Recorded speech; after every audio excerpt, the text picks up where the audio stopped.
To tell us how you doing. Today is July the 30th, 2019, and we're going to be talking about Monday Night Raw. I thought this Monday Night Raw was pretty cool. We got some brawls, we have new champions, and I believe that's it. And we got some matches to get added for SummerSlam. So SummerSlam happening as well. I got hair on me because of my buddy doggy. So let's start with the 24/7 championship. The 24/7 title was on the line in a mixed tag team match. It's called a mosh pit match. So it's like a lumberjack match with the guys that wants the 24/7 title, mostly jobbers, will be surrounded the ring. But the 24/7 rule was suspended until when whoever wins the championship, then those guys could fight for it. So we had a mixed match title match. Okay, so we have R-Truth teams up with Carmella to verse Drake Maverick and the debut. I do not know if she's actually a wrestler, but the debut of Drake Maverick's wife, Renee. I think I got her last name on here as well. I don't know her name. It's not Renee Young.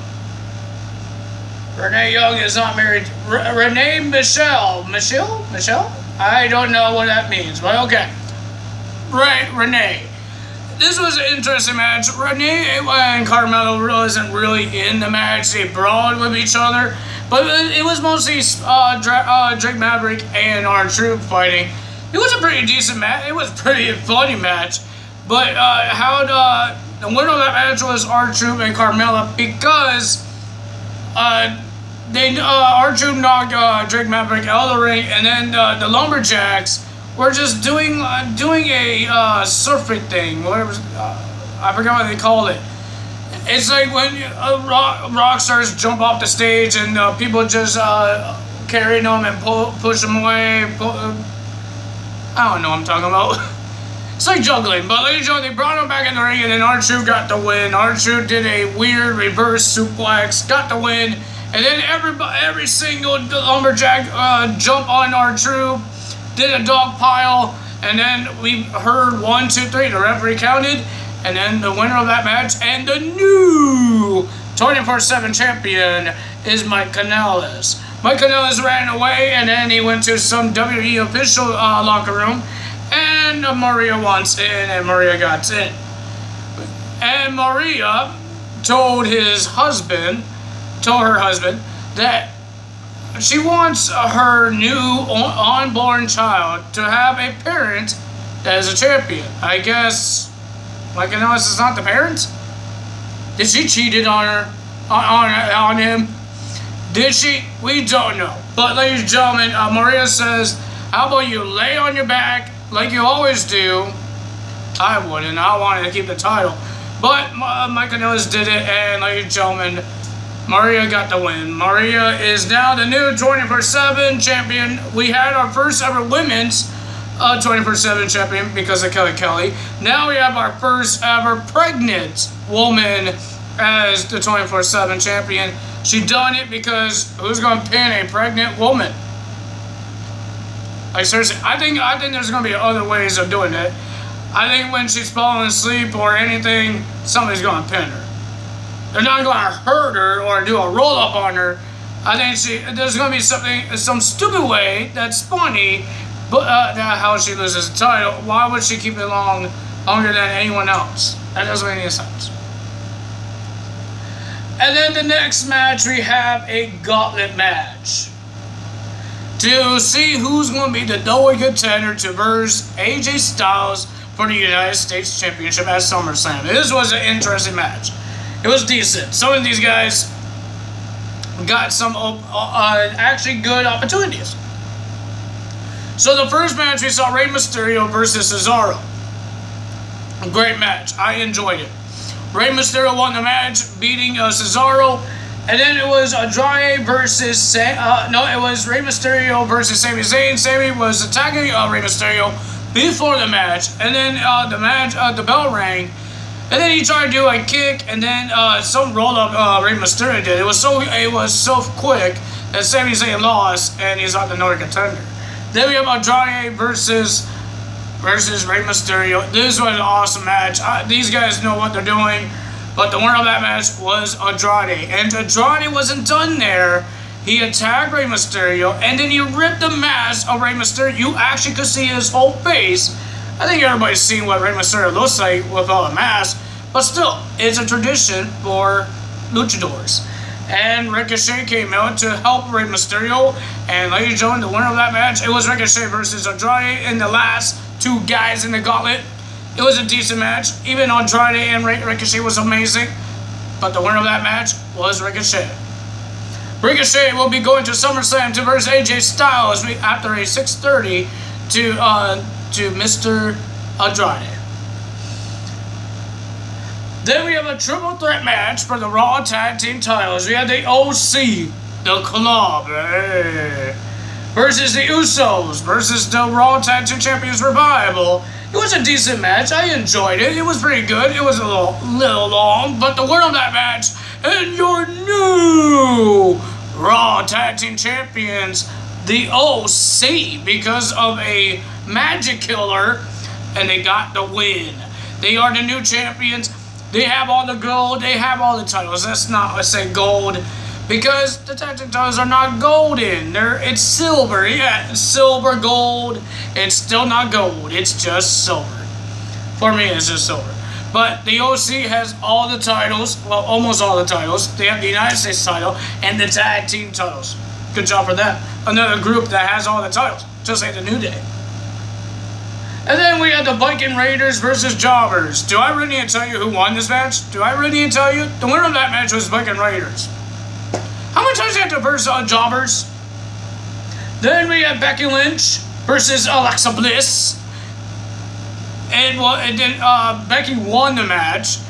It's not. She didn't win by submission. She didn't win by pinfall. She won because Alexa Bliss lied about an injury. We saw Becky Lynch did a T-bone suplex. I forgot what they call it.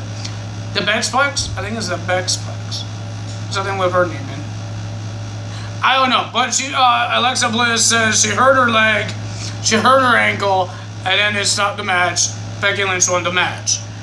And then Alexa Bliss's best friend, Nikki Cross, came out and said, well, she didn't really say anything. She was just pushing around Becky Lynch, and then the match happened between Nikki Cross and Becky Lynch.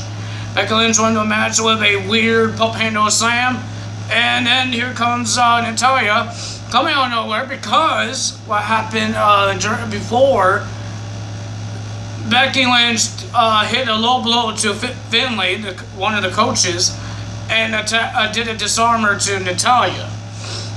And then Natalya did the same thing. She attacked Becky Lynch and did a sharpshooter to Becky Lynch. We might have a submission match because there was a challenge from Natalya, but she says she's not going to do the challenge because she says the man might not have the guts. And then that's all that happened on the women's. Then we had the main events. Dolph Ziggler versus Seth Rollins. This is the brutal match. There was a brutal attack. But it was interesting. It was good. But the winner of that match was Seth Rollins because of a disqualification because of the Beast. The Beast was destroying Seth Rollins all over the place. Suplex after suplex, suplex after suplex. And then an F5 out of nowhere. And then you grab a chair. He start whacking him with the chair. He opened the chair, how you sit on the chair. And the top piece that holds your back and the top, he did an F5 onto the right onto the top of the chair, hitting Seth Rollins' ribs like twice, and the guy was just spitting blood. Paul Heyman tried to stop him. He said, "Don't do this anymore. Don't do it anymore." He did. I think he did it one more time, and then he walked out. And then the officials put Seth Rollins on the stretcher and put him in the ambulance. And then there's a brawl between the Samoans, the Usos, the OC, Roman Reigns, and Samoa Joe. That happened. They got stopped. Cameraman ran into the ambulance. They were about to leave, and then Brock Lesnar came out. He was in front of the ambulance, told everybody to stop, and then he attacked Seth Rollins again, and did an F5 onto the metal bars of the stretcher. The metal bars. He didn't really he didn't fall with the F5. He did the F5 position, and then he just tossed him right onto the bars. Not on the cushion, onto the metal bars of the stretcher. It must hurt, man. It must hurt. And then we had a Samoan Summit. I don't know what the heck that was supposed to mean, but it was just a brawl because what happened during what happened to Seth Rollins.